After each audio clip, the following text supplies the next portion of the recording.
Welcome back to Too Young to Grieve, and it is exactly on time. It is now 11:11 recording this episode, so a quick shout out to the old man for helping me through episode 14 of Too Young to Grieve. And by now, when you listen to this, New Year's Day will have passed, the countdown will be done, the new year, new me posts will probably have slowed down. People will be going back to work tomorrow, back to routines, back to normal. You might be going back to work tomorrow, back to routines, back to normal, shall we say. Whether it is normal is another story. But if you're grieving, this part, it can feel very strange. And it can. Because while the calendar has changed, while it's a new year, a fresh start, as everyone likes to say, nothing inside you really has changed, unlike the calendar and the date and the new year that we're in. So if the new year hasn't brought motivation, hasn't brought excitement or hope for you, and if instead it actually brought heaviness, anxiety, or a quiet sense of even dread, then this episode is for you. Because today I want to talk about how to approach the new year while grieving, what to expect, what not to force, and what might actually help when everyone else seems to be potentially moving forward at a faster rate than you are, and you're just trying to survive or stay afloat or move forward, but at a slower pace and at your pace, which is absolutely fine, whatever pace that is. So, there's something about the new year that hits differently when you're grieving. I mean, even myself, I used to go into New Year's and set these targets which potentially weren't things that actually meant so much to me, but before grief, I thought they did. And that would lead me to, constantly chasing, constantly comparing, constantly doing things that, didn't actually make me feel any different, even when I did achieve them.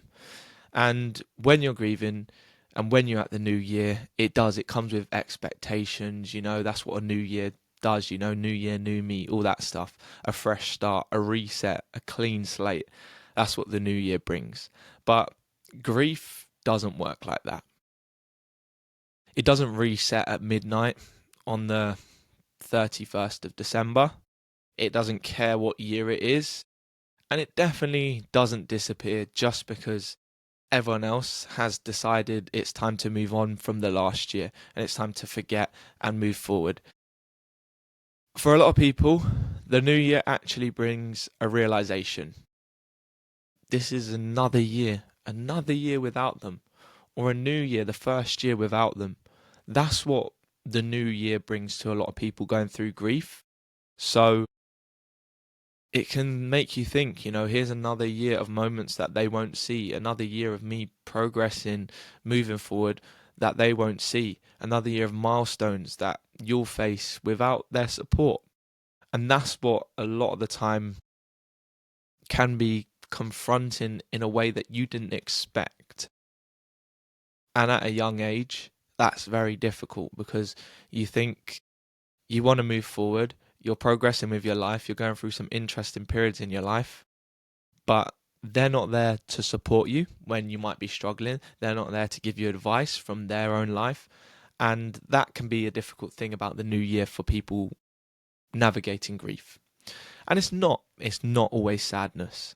Sometimes it's the quiet awareness that keeps time moving, and time keeps moving as well. Even when part of you wishes that it would slow down and, just give you a bit of space to think about things. But that's not the case. So if you're grieving, the start of the new year can come with emotions that don't get talked about enough. So I want to talk about them today. You might feel unmotivated at times. You might feel disconnected from others, maybe even from yourself. You might feel behind compared to everyone else. Everyone else, including other people on their grief journey. You might think that someone is further ahead than you on their grief journey, and you should be at that point. But that's not the case. Because, as I always say, grief doesn't have a timeline. So don't compare to anyone else's grief journey. You might feel anxious about the year ahead. You know, another year without them. How's this one going to go? How am I going to feel? How's my life going to go? And that's completely normal. A lot of people do feel anxious, whether you're grieving or not, but grief can sometimes make that feeling of anxiety feel heightened. And you might even feel guilty for not feeling hopeful about the year ahead. You might think, you know what, you might be early in your grief journey and thinking, but I've just lost someone. Yeah, what benefits, what positivity, what could come from 2026 that can make me feel better? And you might look around and you might think, everyone else seems ready for this year. So why am I not? Why am I sad? Why am I thinking about things so much? And what I want to say to you clearly today, to get you ready for the new year, is that nothing is wrong with you. There's absolutely nothing wrong with you. Remember that. Grief drains your energy. It changes your perspective. And it makes the future feel uncertain. It does. That's what grief does to you. A loss, trauma, there's so many different types of grief, whatever it is, makes life feel uncertain, unsafe, and like you're on edge a lot of the time. So if the idea of a whole new year feels very overwhelming rather than exciting, that makes sense. Because you're not failing the new year. You're not failing because you're not feeling upbeat and positive to count down at midnight. You're carrying something heavy into it. You're not failing it at all. So here's what I would recommend not to do, because this part is where I want to take some pressure off of you. And everyone's different. So this might not apply to you. You might think you're talking a load of nonsense. But I really do hope it helps you with just feeling a little bit more at ease and relieving some of that pressure that you might feel at this moment in time going into the new year or past the new year. But for this year, you don't need big, massive goals, resolutions, a word for the year, a 5-year plan. To even feel positive or to leave last year behind, you don't need all of these things that come with the new year. You don't need to reinvent yourself or to rush the healing process that comes with grief. And you don't need to perform optimism for anyone. You don't need to perform that for absolutely anyone, because what you have experienced is very tough. And if that makes you think that going into the new year without having a massive target to do all these crazy things is failing, then I want to take that pressure off you, because it's not. You might have different goals. And I'm not saying that you shouldn't set yourself goals and targets for how you want to feel throughout the year and how you want to feel at the end of the year. Definitely do that. But from my own personal experience and what I've done this year, my way of approaching the new year has changed. I used to set targets that were very finish line focused and metric focused and numbers and this and that. And when I used to get there, it would feel okay for a bit. Yeah, I achieved the goal. But then the next day or the next week, I would be back to feeling like normal, and there would be nothing there, because what I've chased is a finish line, and I haven't chased the feeling of what I want that finish line to feel like, and I haven't chased the feeling of what I want the journey to feel like. So you don't need to reinvent yourself going into the new year. That's what I want you to understand. And you don't need to have crazy, crazy, crazy ambitions, but you can set yourself some targets and the way that you want to get through the year. And if that even just means surviving, then that's a goal in itself. Because grief already takes so much emotional energy from you. So don't waste what little you have trying to meet expectations that weren't designed for people who are in survival mode. And that's what a lot of us are in when you're going through grief, especially at the early stages, that survival mode, that fight or flight response that we talk about a lot on this podcast. So, if all you can manage right now, going into the new year, is getting through the day, then that's enough. And I want you to know that.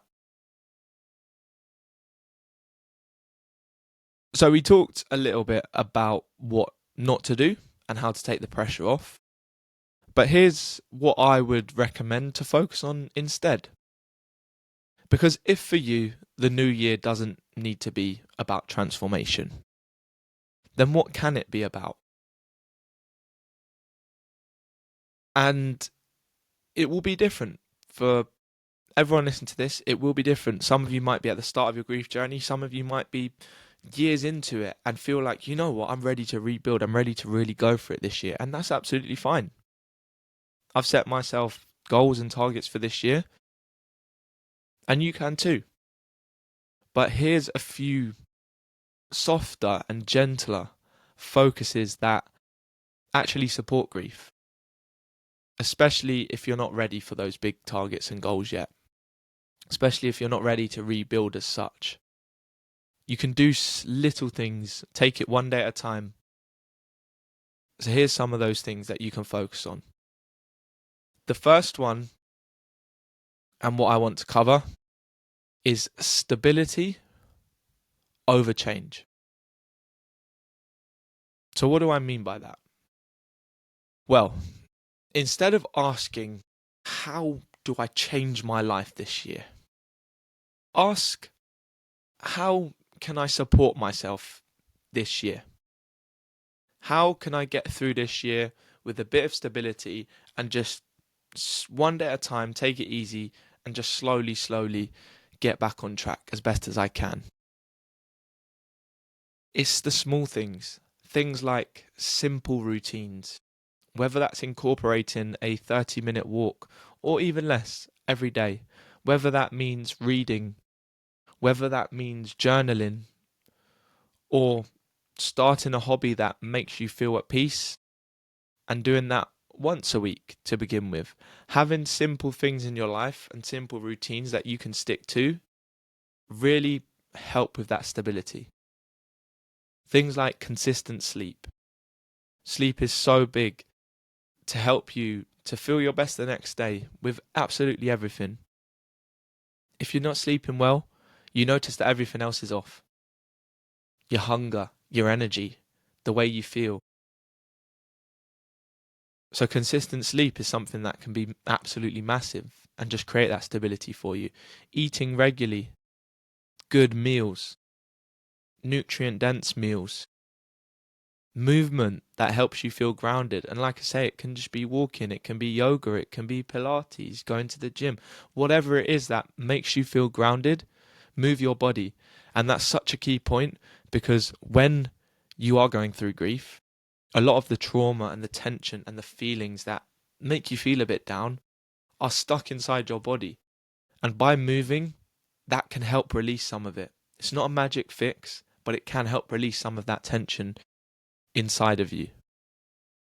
So that first point, stability, is what creates safety. And grief needs safety more than ambition a lot of the time. So remember that. Number 2, set yourself small intentions, not necessarily massive resolutions. Navigating grief can be tough, and especially when you're at the beginning of your journey, you don't need massive goals going into the new year and overwhelming yourself, putting so much pressure on yourself that it adds to that grief and trauma. Sometimes the intention is just simple things like showing up for yourself every day as best as you can, whatever that means to you. Being kinder to yourself, Not thinking that I need to be further along in my journey. I shouldn't be feeling like this. No, be kind to yourself. You feel however you need to feel and feel those feelings. Ask for help. That can be an intention in itself. Reach out to people. Reach out to grief support groups. Reach out to friends, family, people that you trust. And just take things one day at a time. Please just take things one day at a time. Because it's easy to get caught up in thinking about the next week, the next month, the whole year. Just take it one day at a time. Show up for yourself as best as you can. And keep going, because you will be okay. And all those things count. Yeah, they don't look impressive online. But you know what? They matter far more in real life. And that's the main thing for you. Number 3 is about connection. Don't isolate yourself. I know it's tough. I know sometimes you just want to be alone. You don't want to be around anyone. But you don't need everyone. Sometimes all you need is 1 or 2 people who feel safe for you. People you don't have to explain yourself to. People who can just sit there with you and don't feel like they need to fix you. They can just sit there, listen, take in what you want to get off your chest, or take in the big feelings, the heavy feelings that you might have. Those people are the people who are going to get you through your grief journey. Because grief doesn't need massive crowds or groups. All it needs is understanding. Just understanding where you're at in your journey, what you need, what you're struggling with, and what you can do to go forward. All it needs is understanding. And those 1 or 2 people, maybe more for you, will be that. So remember, connection, not isolation. And the last one that I just want to touch upon is, as much as it hurts to say, let the grief come with you. This one is so important because you're not starting this year from zero. You're just carrying something with you that you've potentially never felt before, or you're carrying something with you that you've been carrying for years. But it doesn't mean that the year is ruined. It just means that it will look different. And it will look different because grief changes you. But the goal isn't to become someone new. It's just to keep going as the person you are now with that grief. And you will get stronger for it. You will eventually learn to carry it. And you will eventually learn to build a new life around that grief. But however that looks at this moment in time, just let that grief come with you. It's not something we ever wanted to let in our lives or carry, but it's there now. So let it come with you and take it easy. Because maybe this year doesn't need to be good. Maybe it just needs to be lived. You just need to get through it as best as you can. Some days might be heavy. Some days will surprise you. You might feel good. You might feel like, I'm moving forward, I'm making progress. And then some days will remind you why you're still here as well, why you're still allowed to live with that grief, but also experiencing new memories and new joys. Because grief and life can coexist. They can. And as much as to some of you right now that might sound like it's not possible, or that it won't get better, it will. Grief and life can coexist. It's a different life, but it can happen, and it will happen. Feeling joy in the new year doesn't mean that you've forgotten them. Feeling pain doesn't mean that you're moving backwards. You're just learning to live with absence. And that takes time. It does. But the main thing that I want you to know going into this new year is that grief doesn't mean that life is over. It just means that life is different.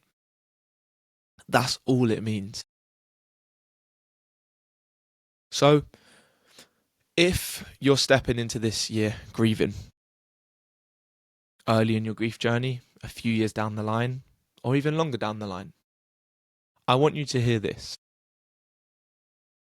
You're not late. You're not broken. And you're not doing this wrong. You don't need to have it figured out. Remember that. You don't need to feel hopeful yet. If you don't, and if you do, that's absolutely fine. All you need to do this year is just keep going, one day at a time. And if that's all you do this year, that is more than enough. So I want to leave you with that.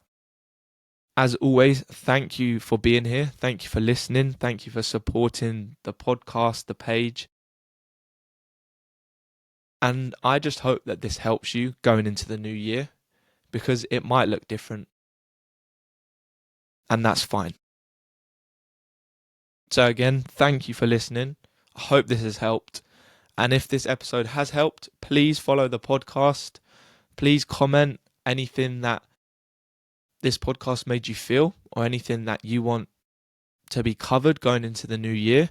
Share it with someone who might need it. That is the main thing that I ask with this podcast. Just share it with someone who might need it, because that's why I do this podcast, because it was something that I wish I had when I was going through my grief journey in the earlier stages. So please, please, please share it with someone who might need it.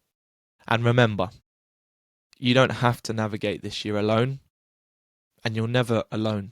There's always someone there who's willing to listen. There's always someone there who can help you, give you some advice. So keep going. You're going to be okay.